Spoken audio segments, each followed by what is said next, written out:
Cricket மைதானத்துல சாதுவாவும் ரொம்ப அமைதியாவும் தெரியறவர் தான் சச்சின் டெண்டுல்கர். ஆனா இவர் சின்ன வயசுல ரொம்பவே சேட்டை செய்யக்கூடிய நபர் தான். இவரோட சேட்டை தாங்க முடியாம தான் இவரோட சகோதரர் அஜித் டெண்டுல்கர் சச்சினுக்கு தண்டனை கொடுக்கிற விதமா கிரிக்கெட் பயிற்சி மையத்துல சேர்த்து விட்டுருக்காரு. 1983 நடைபெற்ற உலகக்கோப்பை போட்டியில இந்தியா ஜெயிச்ச உடனே இந்திய ரசிகர்கள் கொண்டாடுறத பார்த்துதான் சச்சினுக்கு மனசுல இந்திய அணிக்காக ஆடி உலகக்கோப்பையை ஜெயிக்கணுங்கிற ஆசையை வந்திருக்கு. MRF பேஸ் அகாடமில சச்சின் டெண்டுல்கரோட பந்து வச்சு அந்த அளவுக்கு சிறப்பா இல்லாதனால உரிமையாளர் டென்னிஸ் லில்லி சச்சினை தேர்வு செய்யவே இல்லை. சச்சின் 1987 நடந்த உலகக்கோப்பை போட்டியில இந்தியா மற்றும் ஜிம்பாப்வே அணிகளுக்கு இடையே நடந்த போட்டியில பால் பாயா தான் இருந்தாரு. சச்சின் டெண்டுல்கரோட பயிற்சியாளர் ஆர்த்தர் ஏக்கர் சச்சினுக்காக ஒரு சவால் வச்சாரு. அது என்னன்னா, சச்சின் அவுட் ஆக்கிய எந்த ஒரு பந்து வீச்சாளருக்கும் ₹1 நாணயம் பரிசா வழங்கப்படும். ஆனா ஒருவேளை சச்சின் அவுட்டே ஆகலன்னா அந்த நாணயம் சச்சினுக்கு பரிசா வழங்கப்படும் சொன்னாரு. சச்சின் தன்னோட பயிற்சியாளர் வச்ச சவால்ல பல நாணயங்களை ஜெயிச்சு அதை இன்னைக்கு வரைக்கும் தன்னோட வீட்டுல பொக்கிஷமா பாதுகாத்து வச்சிருக்காரு. நான் இப்ப சொல்ற விஷயம் சச்சினோட தீவிர ரசிகர்களை தவிர வேற யாருக்கும் தெரிஞ்சிருக்க வாய்ப்பு இல்ல. சச்சின் 1987 மும்பையில் நடந்த இந்தியா பாகிஸ்தான் போட்டியில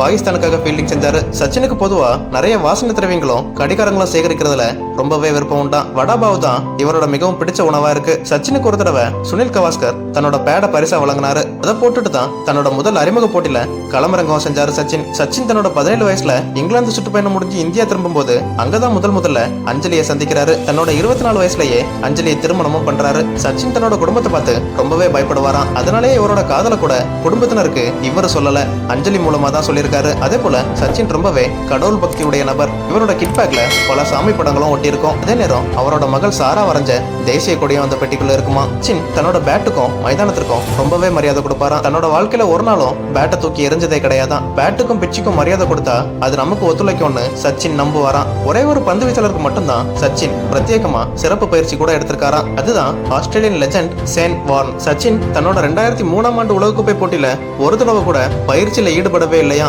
ஆனா அந்த தொடர்ல 673 ரன்கள் அடிச்சு இன்னைக்கு வரைக்கும் ஒரு தொடர்ல அதிக ரன்கள் அடிச்ச சாதனைக்கு சொந்தக்காரரா இருக்காரு. ஒரே வருஷத்துல அதிக சதங்களை அடிச்ச சாதனையும் சச்சின் தான் இருக்கு. 2003 நடந்த உலகக்கோப்பை போட்டியில இலங்கைக்கு எதிரான ஆட்டத்துல வயிற்றுப்போக்கு ஏற்பட்டிருக்கு சச்சினுக்கு.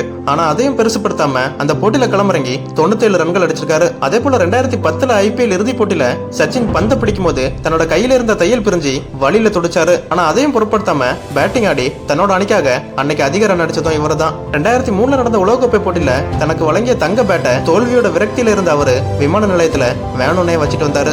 சச்சின் டெண்டுல்கர் இதுவரைக்கும் 10 தடவை 90 ரன்கள்ல டெஸ்ட் போட்டிகள் அவுட் ஆயிருக்காரு. சச்சின் டெண்டுல்கரோட பேட்டு கிட்டத்தட்ட 1.5 கிலோ எடை இருக்கும். சச்சினோட தாயார் சச்சின் விளையாடுறத நேர்ல பார்த்த முதல் போட்டி தான் சச்சினோட கடைசி மற்றும் 200வது டெஸ்ட் போட்டி. சச்சின் தன்னோட அப்பா இறந்த துக்கம் தன்னோட கண்கள்ல தெரியக்கூடாது அப்படிங்கிறதுக்காக அன்னைக்கு கூலர் சணிஞ்சுதான் நிருபர்களுக்கு பேட்டியும் கொடுத்தாரு. சச்சின் 1999 நடந்த உலகக்கோப்பை போட்டியில கென்யாவுக்கு எதிராக 140 ரன்கள் அடிச்ச பிறகு இந்த சதத்தை நான் என் தந்தைக்கு சமர்ப்பிக்கிறேன்னு சொன்னாரு. இந்த வீடியோ பிடிச்சிருந்தா ஒரே ஒரு லைக் பண்ணி நம்ம சேனலை சப்ஸ்கிரைப் பண்ணிக்கோங்க. நீங்க பண்ற ஒவ்வொரு லைக்கும் தான் நம்மள அடுத்த வீடியோ பண்ண மோட்டிவேட் பண்ணும்.